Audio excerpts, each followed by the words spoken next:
If Robyn wants to be willfully ignorant within this marriage, within this relationship, and she wants to be naive and she wants to be made a fool of, let her.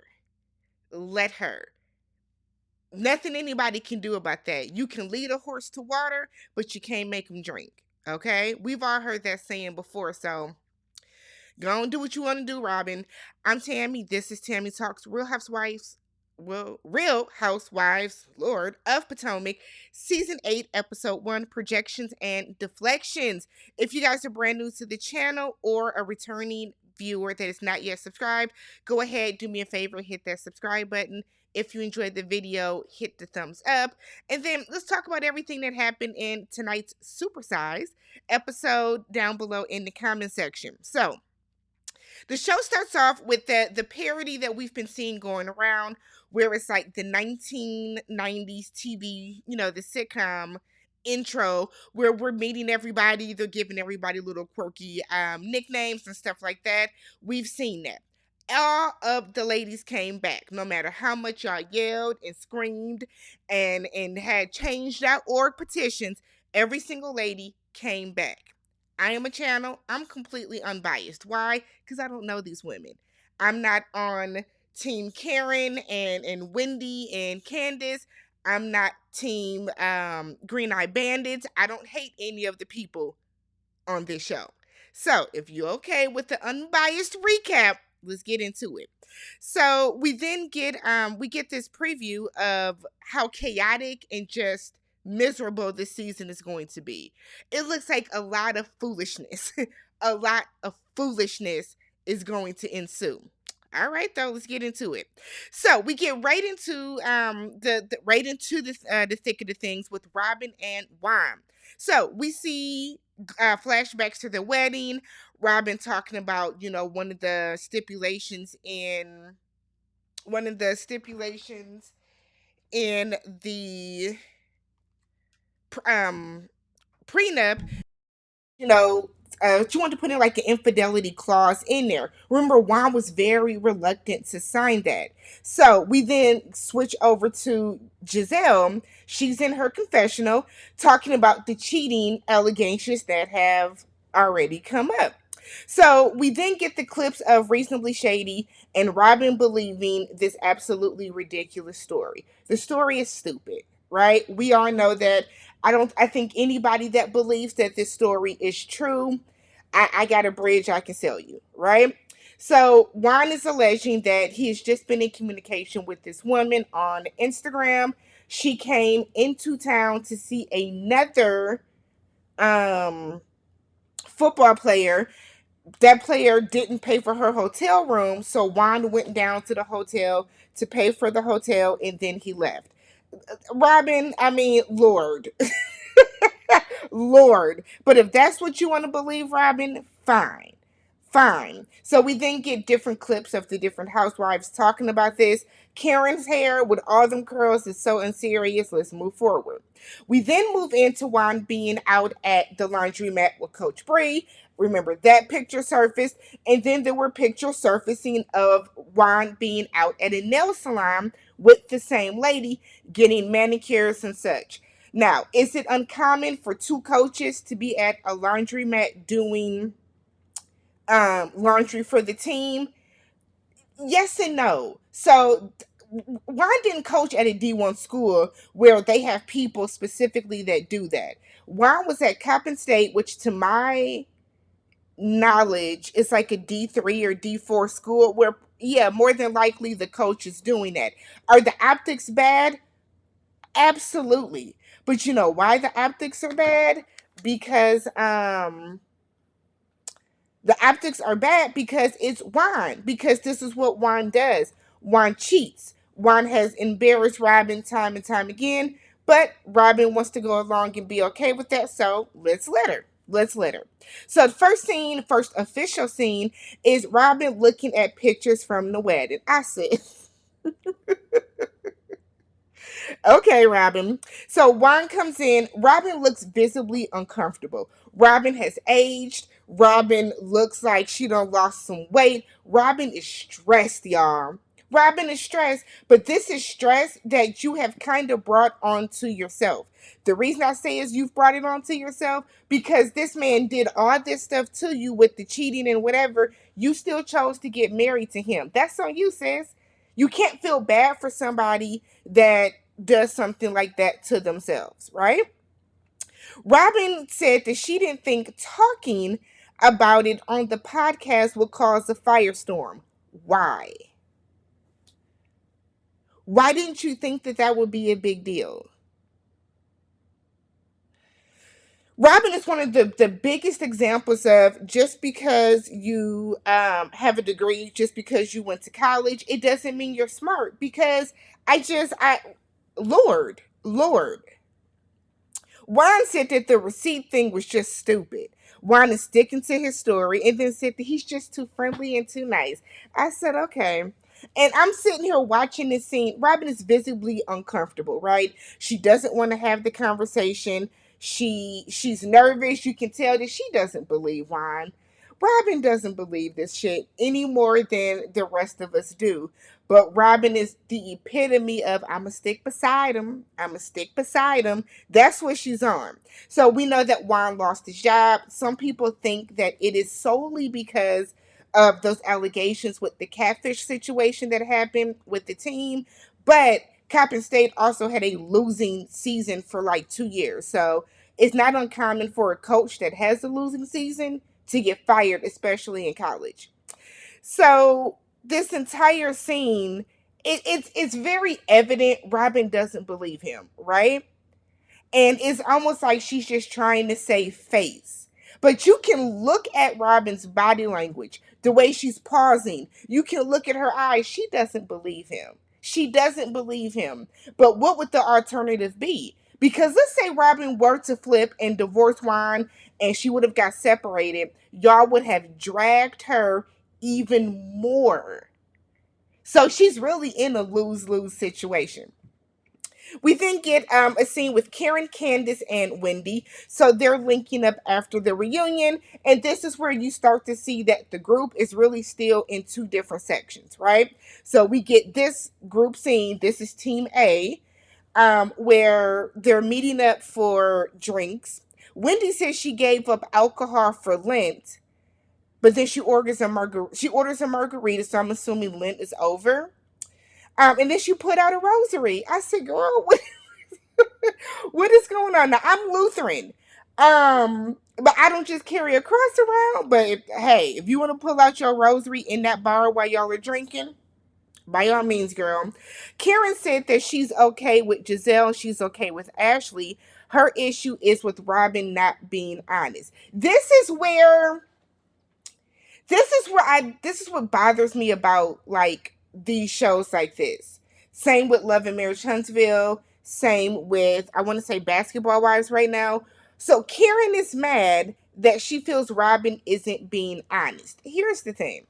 If Robyn wants to sit in her own stupid and believe Juan, what's it to you? That's what I don't understand. Right? Yes, Robyn has been in everybody's business like everybody else has been in everybody's business on every reality show. But for you to be mad, Karen, that Robyn didn't want to admit that Juan cheated on her allegedly, or whatever did happen with the girl in Canada or whatever. I don't understand why you would be mad at her for that. So then Candiace pipes up and feels that, Robyn was deflecting from what was going on with Juan and she wanted to attack her and Chris when Robyn never took Gizelle's side with that. The only thing that I can remember, because it has been a little bit of time ago, the only thing I can remember is Robyn, did my mic cut out? The only thing that I can kind of remember is Robyn feeling like we can all agree that a married man should not be in a single woman's hotel room. And I agree with that as well. I know that y'all don't like Gizelle. And Chris were wrong in that scenario. Both. Chris had no business being up in her room, whether the door was open, door was not open. Gizelle should never invited him up there. But if we're never going to find out the true story from that unless there's camera footage. But Candiace is going to lump in Robyn together just so that Candiace has a storyline. Candiace doesn't want to talk about her relationship with Chris because when her and Chris did talk about their marriage, we saw how volatile it was. So of course she's going to use this as a deflector. But y'all aren't ready to have that conversation. So Karen now wants Robyn to admit that she just has an understanding with Juan. And Karen, if we're gonna go down that path, are you gonna admit that you have an understanding with Ray? Because these blue eye rumors come up constantly. Sharice knows something about Karen because anytime Sharice pops up, Karen gets shit scared. Y'all don't want to admit it, but she does. Sharice got some dirt on Karen. I think Karen does have a little something on the side. So when Karen is ready to admit that, then Karen, you can have that conversation with Robyn about Juan. We then get Ashley. She's finally into her new house that Michael pays for. She said the house is coastal chic. She wants bright colors and tans and blues and greens because they lived in that dungeon of a penthouse that had a bunch of dark colors. Ashley got these children. Her back is turned. One of them, who's the older one? Dean. Dean is pulling Dylan up on the counter, and it's like, Ashley, don't you hear them saying, I got you, I'll help you up? You can't turn your back when you got two kids like that. They're up on the counter, standing up, jumping and playing. And she's like, oh, did you help them up? Ashley, let your inner black woman come out. What is going on? They are a jump away from going to the emergency room. But okay. And I feel like Michael is waiting on some shit like that to happen so he can get control of them kids. But okay, Ashley. So she said that Michael's name is still on the mortgage, but he's only been upstairs 2 or 3 times. I said, oh yeah, how long you been in the house? Because it sounds like he's coming over once a month to get a little something going, and that's what you're doing to keep him paying your bills. So she FaceTimed Gizelle, and Gizelle said that she saw that Michael was with Ashley in the Bahamas. And Ashley's like, how do you know that? Because y'all are on a reality show and people are taking pictures of y'all. That's why. So Ashley said that they went as co-parents and friends. No, y'all went on a family vacation. Ashley ain't getting divorced from this man. Ashley even said that she is dragging her feet because she don't want to have to pay all these bills herself. She likes the security of Michael still being in her back pocket so that just in case she gets fired from the show or the show goes under, Michael is still there and he's still legally responsible for those bills. I wonder if we're going to see Ashley's mama again. We really need to see Uncle Lump because Uncle Lump is the one that had the most common sense in that family. So we then get to Gizelle lets her know that she's going to invite some people over because they're going to do an intervention for Robyn. I have done interventions, smaller interventions with friends to try to let them know about they dude. It never goes well, ever. So we get to Gizelle. Gizelle has her little boyfriend Jason over, who was from the original Summer House. He is 16 years younger than her.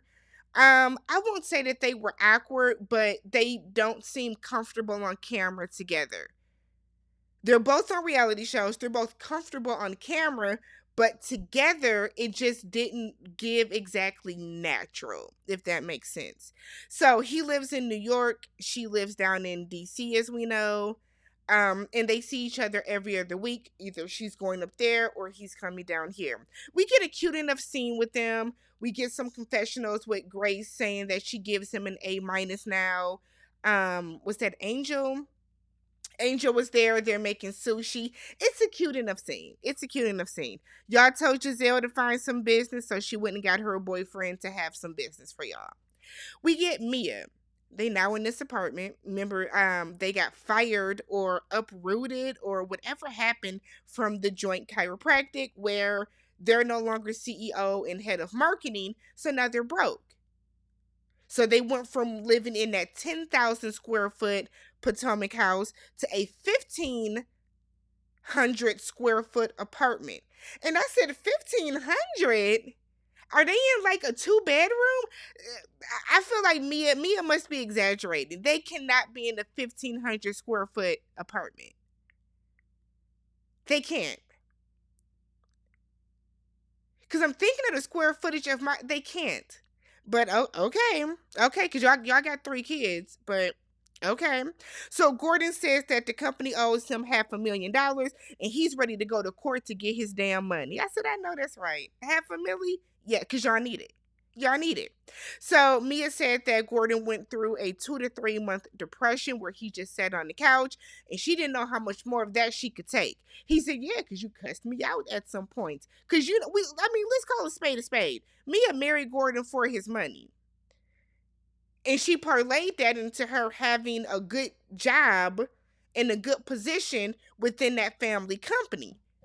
Now, it didn't work out the way that she thought it was going to continue to work out. And because of that, now both their asses are out of a job. So Mia then asks Gordon, is he proud of her for not drinking? And he was like, when did you stop drinking? She said, I haven't had a drink in forever. He said, we were just out and you had wine. Mia didn't know wine was liquor, I guess. She says she is abstaining from hard liquor because the last time that she had some hard liquor, she, got to telling Karen that, somebody saw her sucking somebody else off in the bathroom. So she said she's going to dial it back. People really be acting like wine drunk is not a whole different level of drunk. Champagne drunk is a whole different level of drunk. Why do people only act like if it comes down to if you're taking shots or drinking a Jack and Coke, that's going to make you show out? Wine drunk makes people act a fool too. It does. We get to Candiace. So Candiace is having a picnic with Chris. Chris is aged. This last year has been rough on Chris. Chris has aged, y'all. Wow. So he said that they have not spent any time together in about 6 months. I'm sure he's exaggerating because she kind of made a face. But y'all know that we don't get a lot of Chris and Candiace scenes into their day-to-day life anymore because it typically ended with them arguing.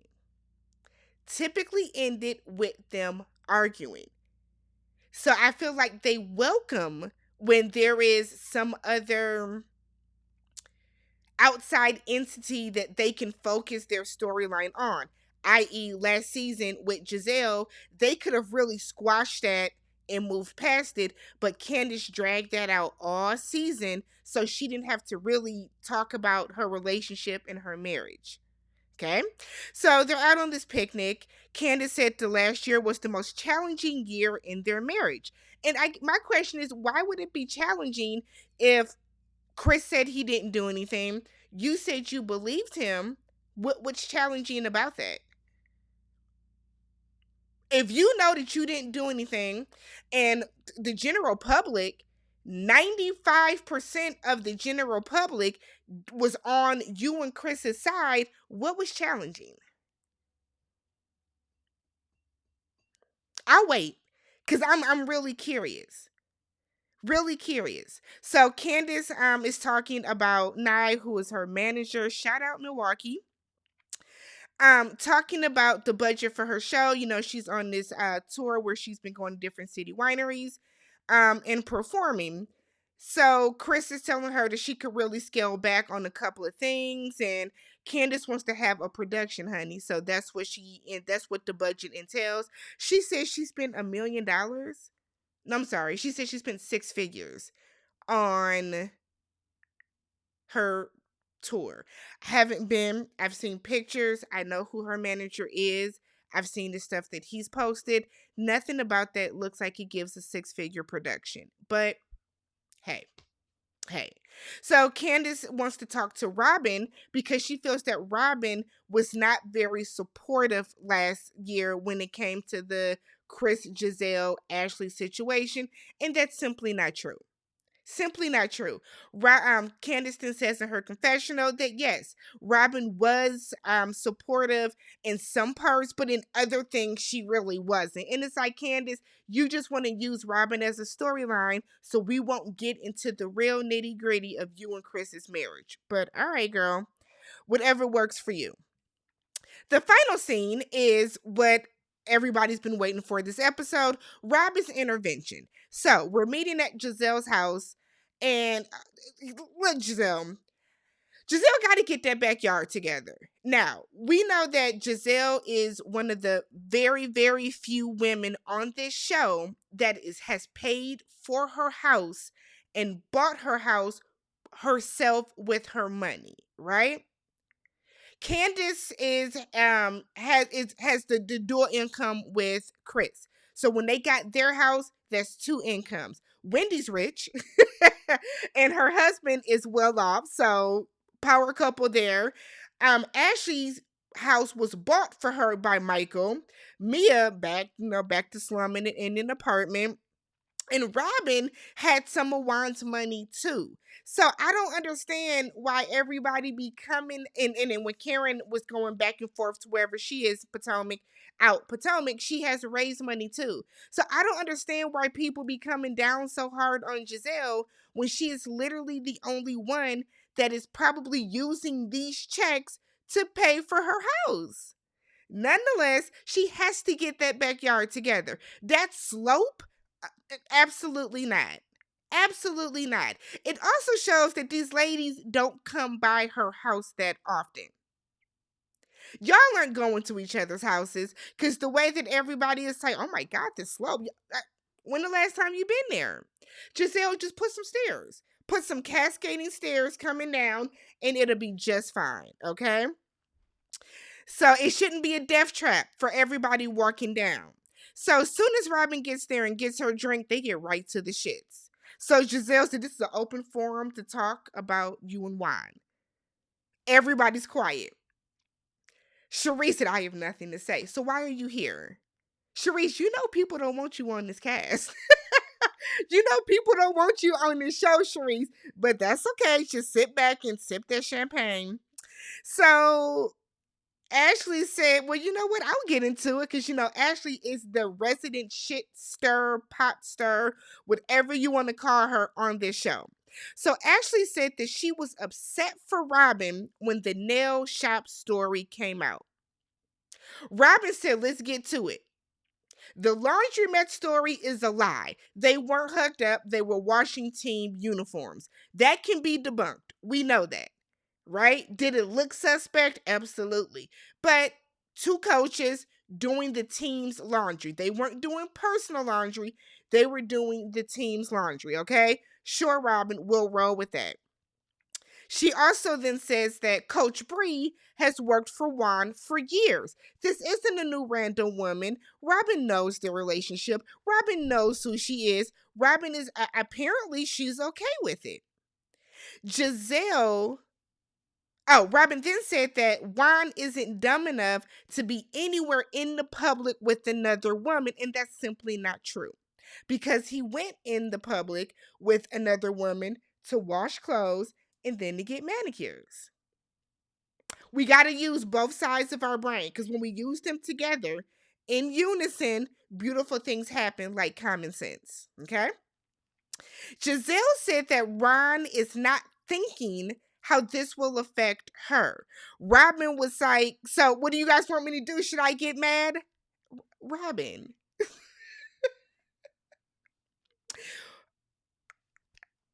We can't tell you to be mad about something. If you're not naturally and innately mad about something, no one can force you to be mad about anything, right?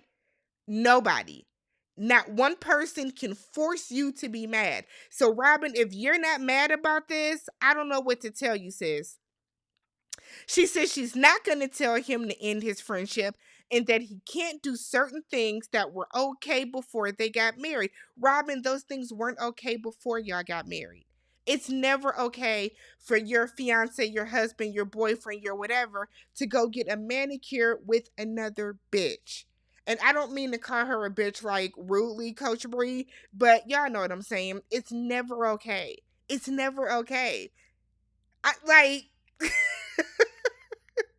So Sharice asks, well, you know what? Are you good? Robyn said that her joy has been stolen, said that every day there's a new headline, blog post, YouTube video, tweet, because y'all stayed on Robyn's head. Y'all kept y'all foot firmly on that lady's neck. Jesus. Gizelle said, well, you know, all of this is because of one person. Robyn said that no, her joy has been taken, but it's not Juan's fault. The way that the way that Gizelle and Ashley were like, girl, what? It's ooh, Robyn. Ooh, Jesus. So everyone was confused. I cackled, y'all. I have been in my living room hollering, laughing at this entire scene. Because, again, if Robyn wants to live in a state of delusion, if she wants to live in a state of confusion, that is on her. That is on her. Why should I be upset or feel mad or get all swollen in the chest because Juan doesn't give a damn about how his wife is perceived, knowing she's on a very high ranked reality show? If Juan doesn't care and Robyn doesn't care that Juan doesn't care, why should we as the viewer care? So Robyn then said that fine, just pile it on, and that the world wants us to break up, and she just feels like this is cruel. Now, Robyn, look. You have been, and for the record, like I've said before, I don't hate Gizelle and Robyn, but I can call a spade a spade. Robyn, you and Gizelle have piled on people throughout the first 7 seasons. Was it cruel then? Or is it only cruel now because it's happening to you?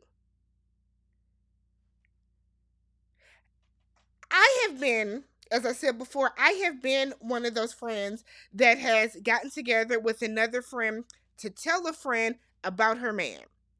What I heard, what I saw, what I know, whatever. It never goes well. It never goes the way that people think it is going to.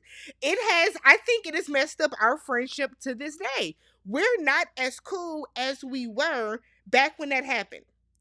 We're not enemies. There's no maliciousness on my part. I don't know how she feels, but we're not we're not cool like that anymore.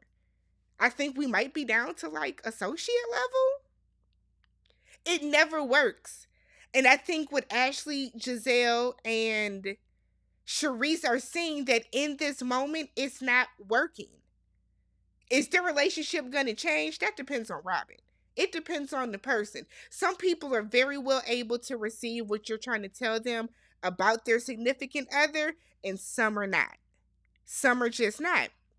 So Gizelle said, do you feel like we have your back? And then Robyn, that's when Robyn said that she feels like this is just a pile on. And then Robyn says that she thinks people care because Coach Bree isn't ugly. And it's like, Robyn. So Sharice now has found her voice.